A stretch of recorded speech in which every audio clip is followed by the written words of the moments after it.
Good morning. Happy Monday. Thanks for joining me. Just give me a second here. We're making sure that we're up and running on both Facebook and Instagram. And I think we're set. So just kind of housekeeping note, if I look like I'm not looking at the camera, sorry, we have two different screens going on. So we're trying to get it positioned just right. So I'm actually making eye contact with you. So good morning. Hope everyone is doing well.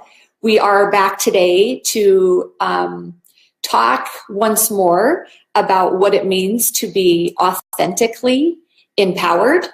And our last discussion was about what it means to actually empower your body. And I talked briefly about real authentic empowerment comes from empowering your body, your mind, and your spirit. And I started with empowering your body because as a coach, I have witnessed over the last decade just simply helping someone to empower their body, what that can do to help them empower their mind, and then ultimately empower their spirit. And what I mean by empowering their spirit is for people to embrace what their purpose on earth really is all about. And when someone can figure that out, man, their life is rocking and rolling. So we started with empowering the body. And now I'm going to build on that today with what it takes and some practices that I have employed over the years to help me truly empower my mind.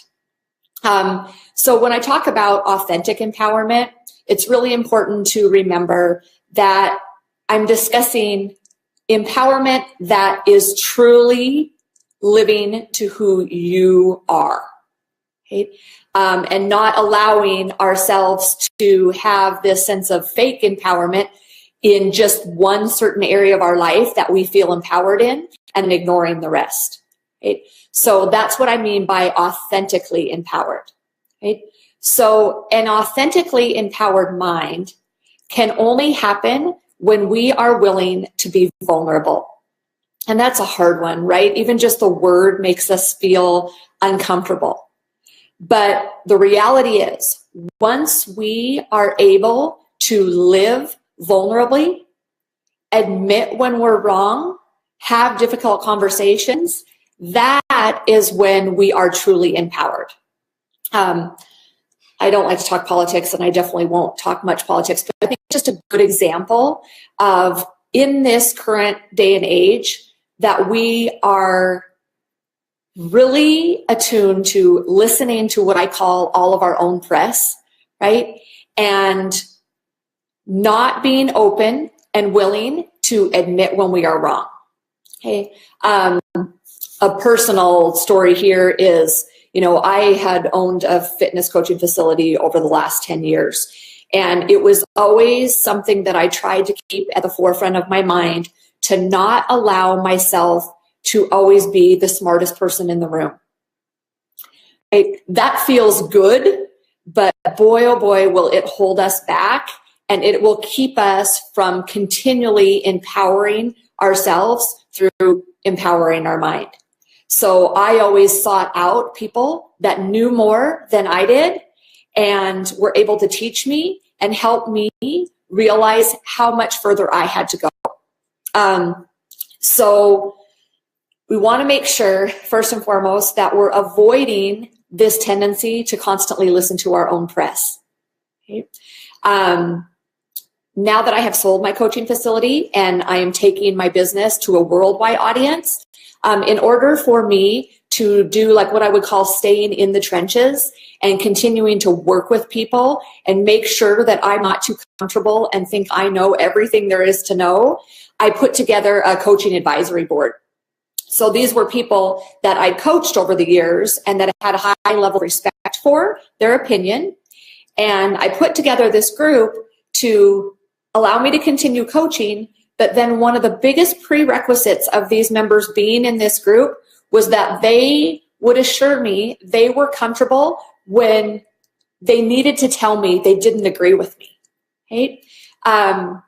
So that's going to lead me into our 3 practices. And these are things that I personally have employed over, probably like the last 5 or 6 years that really have enabled me to go from this false sense of empowerment. And what I mean by that false sense of empowerment is like when you're kind of just obnoxious, right? You know something, you're going to argue it, but it's more of an obnoxious way, more in an obnoxious way than it is an authentic, open-minded growth way. Okay? So the 3 things I employ in my daily life is, first and foremost, is to read. Nobody likes to read anymore. Believe me, I get this. Like, I'm marketing now, and it's amazing how nobody will read anything, but everybody wants to just watch videos, right? Well, videos are great too, but I encourage you to make a daily practice of reading something that does a couple of different things for you. For one, I want something you read to challenge you. To challenge you in areas of your life that you find yourself getting much too comfortable. Okay? Read something that helps inspire you, okay? Not just motivate you. Those are great, and they're all over Instagram, all over the place. You got this, wake up every day and do this and this and this. I want it to actually inspire you, where you're asking yourself, like, what do I really want from life? So read something that helps inspire who you truly are and how you truly want to live your life. Okay. The second thing is to listen to speakers, to influencers, to motivators out there that are going to do exactly what your reading material should do, should challenge you from being too comfortable in your life. Okay. And then thirdly, this one's a big one. This is surround yourself with people who are willing to challenge the way that you think. Okay. I'll refer back to politics on this one. We are all so prone to just tuning in to people that agree with us, but the reality is there is no empowerment in that.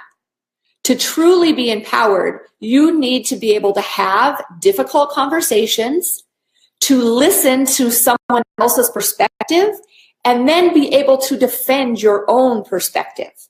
Right? We have just shied away, as a country, we've shied away from respectful dissent. And it is okay to have a difference of opinion. And not only is it okay, it is actually going to improve your overall intelligence, and it is going to definitely overall improve the overall communication that we have with people. And that has to start with having difficult conversations. And it's not easy, right? Sitting in a room with someone that doesn't agree with you is uncomfortable. I get it. Another personal story here. As a business owner, there are times when you have to let employees go.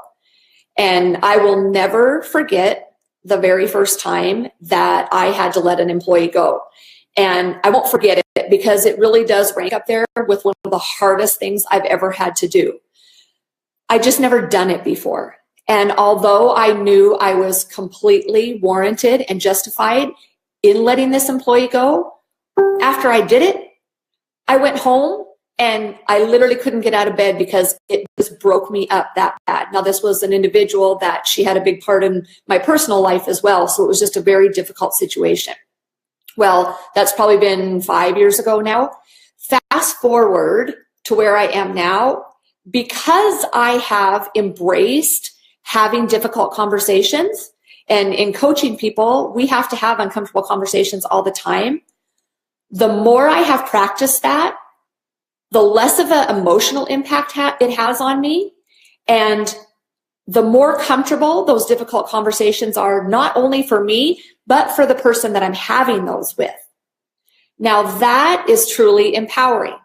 And those are the ways that you eventually help yourself and others improve and change their life. Okay? So I encourage you this week Start a new practice of empowering your mind. Wake up and read something that takes you outside of your comfort zone or helps you find what your bigger purpose is. Secondly, listen to speakers, influencers that have the ability to challenge what you're comfortable with and help push you into that next level of living. And then thirdly, find valuable people that you respect in your life and surround yourself with them. Take time to spend time with people that challenge your way of thinking, support you in what you are seeking to do, and overall help you get where you are trying to go in life. So next week will be our third talk on what it means to be authentically empowered. And we're going to discuss what it means to empower your spirit. And that one's a fun one, but it comes last because we really do need to start with empowering our body, empowering our minds, before we ever can expect our spirit to be authentically empowered. So thanks a lot for joining me today. As always, be sure, if you haven't already, visit evfats.com and make sure you sign up for our newsletter. You will get our weekly blog in there, and then you'll also get a whole selection of free recipes and just encouraging videos and information, a lot of educational pieces on what it means to live a happy, healthy, fulfilled, and empowered life. Thanks a lot. We'll see you next week.